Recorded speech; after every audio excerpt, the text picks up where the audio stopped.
welcome back, cousins. I told you I was coming back. And for all the people that have not came to my channel, I am Betty J. Gathers, daughter of Jean Grey. And welcome back. Welcome back. And like I said, the ones that haven't, you need to subscribe. You need to like. And you need to share.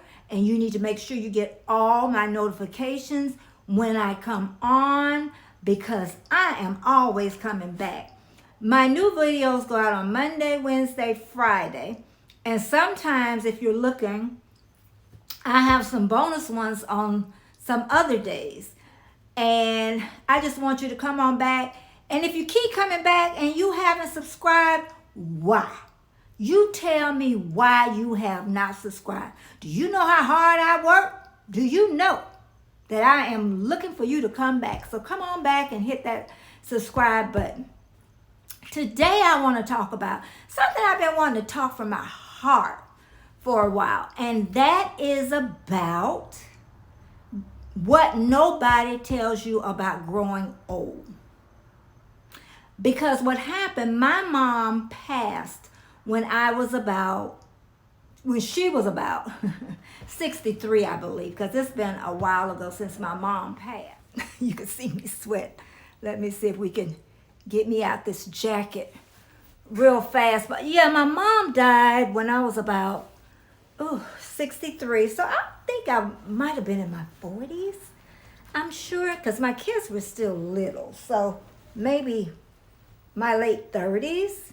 And now I can't get the jacket off. Does that mean I got fat already? Okay, I'm out. Oh, my sweat on my head. I feel better. But what I want to say is, if your mom, your grandma, or anyone that's older than you is alive, you need to really chat with them about growing old and what they went through. It does not mean you're going to go through the same thing. At least you'll have an idea. Because now it's kind of like I really don't know what's going to happen, to my body sometimes, as I talk to other older women. And a lot of times people don't want to share with you. I just so happen I have one or two women that do, whatever I ask them. And but that's what I say. Make sure you talk to, the older people in your family, or you can even talk to your sisters, your brothers, because men go through changes too. They need to talk to their daddy and granddaddy too. They have hot flashes and don't even know it. They have hot flashes and don't even know it. But I kind of want to talk about going through your 20s. I know, to me, 20s are invincible. You don't think anything bad's gonna happen to you. You don't think about death. You don't think about getting in an accident. You don't think about jumping out of apartment complex like it's spring break. I know they drunk. They gotta be drunk or hard to do that. But it should be a fun time. It should be going off to college or just a fun time. Not getting married. I'm not against young marriage, but I know, and that's why I say it don't happen to everybody. But I got married about 22, and that didn't last too long. But some young marriages make it through. I just say they're blessed. But, your 20s, you really need to be learning about yourself. Because by the time you're 30, you are not going to be that same person at 20. Because 20, you got that nice, pretty skin. You're just glowing. Everything's perky. Okay? Then we start into those 30s and 40s, that 10-year span. That 30, you're still, because if you're taking good care of yourself, you still look good. You look vibrant and pretty. And I always say 35 for me, everybody's not the same, was like, oh, I got this wisdom. I got this smartness. I'm just feel like a woman now. I feel like a full-fledged adult. But one day I'm looking at my belly because I had two babies, but it still didn't look that that bad. But then I looked down, this is the God heaven truth. I looked down, it's like my stomach just fell out. Bloop. Where does this come from? I exercise, where does this come from? Not knowing I had a lot of other things to go through. Because older women did state that. And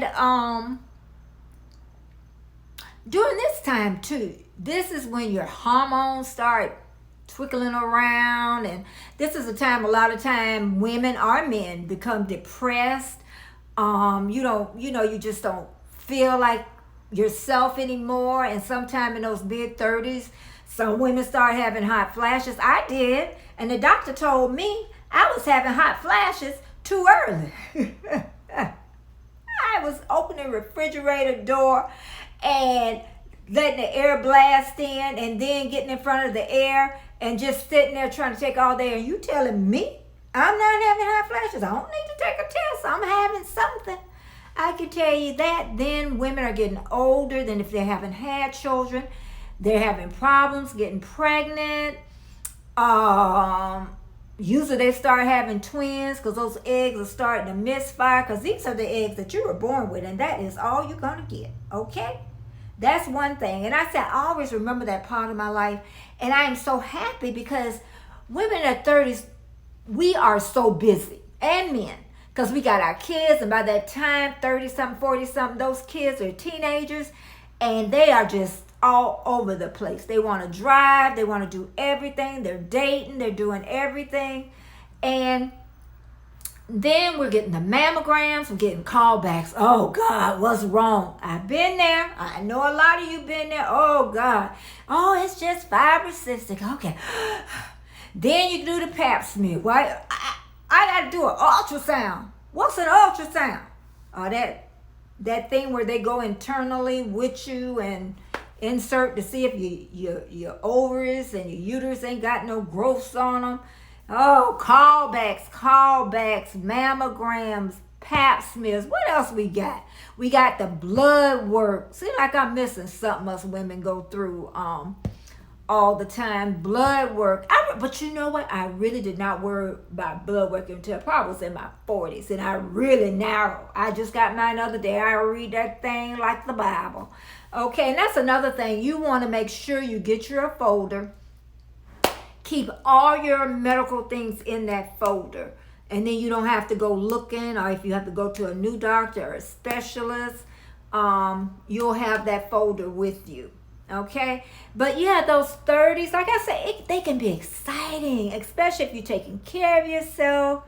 Exercise, ate right, like all the little good things they tell you to do, and stress reliever. That's one thing I didn't learn till late. To really learn how to get that stress level low, because it can really keep you going. But yeah, your body's in the 30s, your body's like, ooh, something's starting to happen here. You know, if women got to get hysterectomies or something, female problem, it's usually at 30, 35 times. Some women get them younger, but seem like around that time. And then let's talk about in those 40s and 50s. Still pretty good.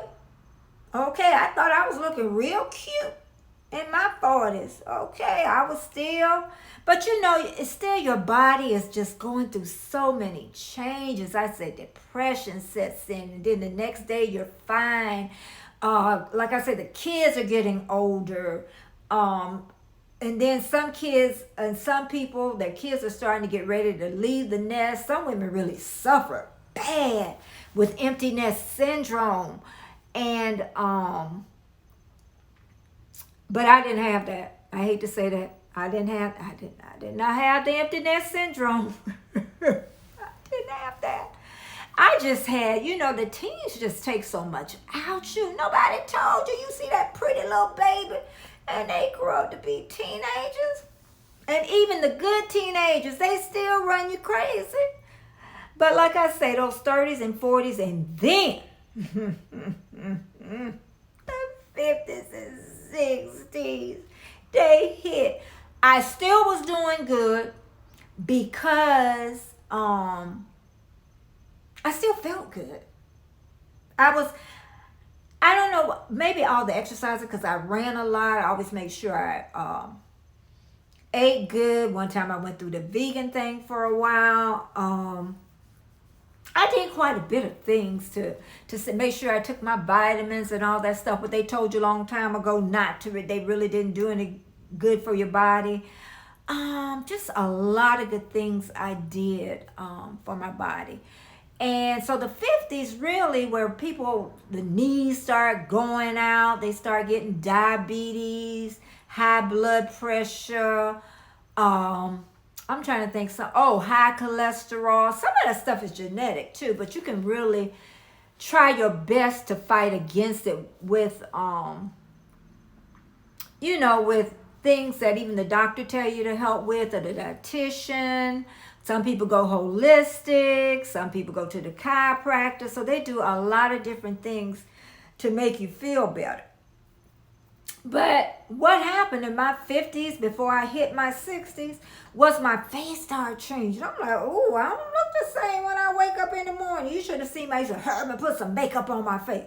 I said, ooh, I look better. But then, it started changing. It wasn't wrinkles or anything. It was just like, it looked yucky. My hair was thinning. That was another thing. I did a video on that. My hair was thinning up here, and then it was popping and breaking, and then I had to find a way to make myself look cute again, because you know what? I said, whatever you are as a child, basically that's what you're going to be as an adult, because I was always a girly girl, always and always have been, and that will never change. And other baby boomers, we're getting old. I just have to say that. We're the young generation. We always thought we was young.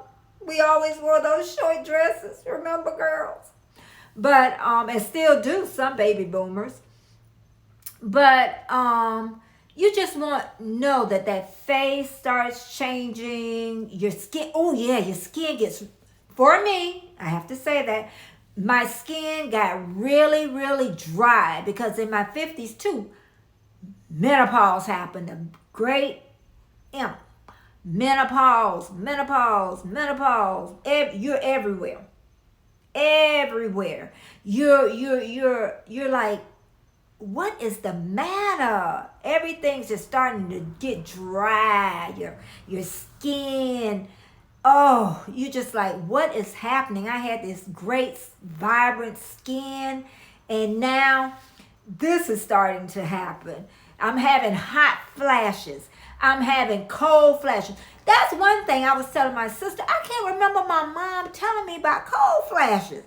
I mean, I would get cold to my bones. I never knew. Maybe I didn't hear her say, because my mom was really open to us about different things, but I can't remember her saying anything about cold flashes. I never knew. And I always had light periods. But then, I start flooding. And of course, then you're going to be anemic. That's another problem. So, then you take iron, then that constipates you. And then I took an iron that worked well for that. And then it'll skip some months. Then it'll come back with a vengeance. Then you'll bleed. And then, this was for me now, may not happen. Some people I know, it did not happen to them. Then, it usually what happens is, I never knew this either. The last period I had, it started getting all white. It was like the pad was wet, but it was no color in there. And another major thing I noticed after, right when my period went off and I did the Pap Smear, oh my God, he had to do something, because I was dry. So everything changes. It's not the end of the world. I'm still here. I'm still smiling. Your mama's still smiling. Baby boomer's still smiling. We're doing good. Okay. So anyway, I still go to the doctor. The main thing, because they don't really have, thank goodness. The only thing is just my blood work is what I, go for. Because the last time I went, my doctor said, well, I got to do something. So she said, my PA, she said, let me take your see how your breathing is, and then the artery on the side of your neck. And she says, everything sounds good. I'll see it. Because my doctor said 4 months. She said 6 months. So that was real good. I've been really fortunate with that. And being in the hospital with the boys was about it, really, thank goodness. Now the 60s. When I got 60 years old, my face is still, it looks good because I got makeup on, but I still take very good care. Lots of moisturizer and lots of cleansing. And really I don't clean it with water. This is going to sound odd, but I clean it with olive oil. It keeps the moisture in there. Just that works for me. And then now, because I'll be 66 this year, I can see little lines here. Here, you notice if I see that, if I squinch up, it go away, thank goodness, but I think one day it may just hang down. That part. And just immortality. I think that's what got me when I first turned 60. It don't get me now, because I could live another good 20 years and, and still have the quality of life, because that's the best thing, to have the quality of life. But to me, it's just a new start. It is a new start, and you can always learn. Look at me. I just started YouTube. Life isn't over. I didn't know how to edit. Still don't know how to edit. You can tell everything is just plain. But I really feel good. It's not over. The party's not over. But like I say, ask your mothers and grandmothers what they went through. Even me and my sister, the one that's deceased, we basically went through the same things. What I want to say, polyps on our cervix, she had that. Nodules in the breast, she had that. Just different things that she had and I had, and some things she had and I didn't. But again, I just wanted to bring that up. What they don't tell us. They just don't. I remember Joan Rivers said, it's heck growing old, but that ain't the heck she used. She used another H word. And it is. It's not easy, but you have to accept the grace, because it's grace is what we've lived as long. Think of the people that haven't lived to my age or ages above, but like I say, if you have your mother, your grandmother, aunties, they are there for great information about our bodies. And we can learn it. Even men, I didn't know men had hot flashes. Do y'all know men have hot flashes? Sure do. I'm sure all of them don't, but they do. Don't talk about it, do they? But that's about it, because I made this video long enough. But I hope you learned something a little bit about those bodies. They sag a little bit, and little things can drop down low. We'll talk about that another time. I won't scare you too much. But the ones who have not subscribed, please subscribe today. Subscribe so you can get your notifications, like, and share. And I want you to come on back. Again, cousins, I am Betty J. Gathers, daughter of Jean Grey, and I shall see you again.